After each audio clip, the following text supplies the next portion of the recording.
చేస్తూ ఉంటుంది. అది ఆ రోజంతా అటు ఇటు తిరుగుతూ అక్కడే ఫిక్స్ అయిపోయింది. ఏంటది? కాకి కుళ్ళిపోయిన ఆహారాన్ని తింటూ ఉండిపోయింది. అందుకే కాకి దేనికి సాదృశ్యం అంటే లోకానికి సాదృశ్యం. అలాంటి భయంకరమైన కాకిని కూడా దేవుడు ఏం చేసినాడు? తన వైపుకి తిప్పుకోగలిగినటువంటి శక్తి కలిగినటువంటి వాడు. ఎక్కడ తిప్పుకున్నాడు? ఏలియా కాలంలో.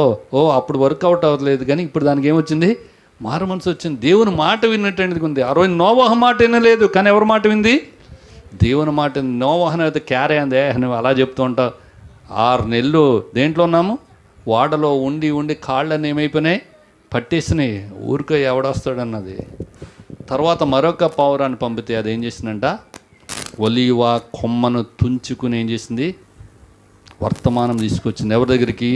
నోవాహు దగ్గరికి. అంటే నీళ్ళన్నీ ఏమైనాయి? తగ్గినాయి, కొత్త చిగురు వచ్చిందని. ఇలాగూ వాక్యం మీతో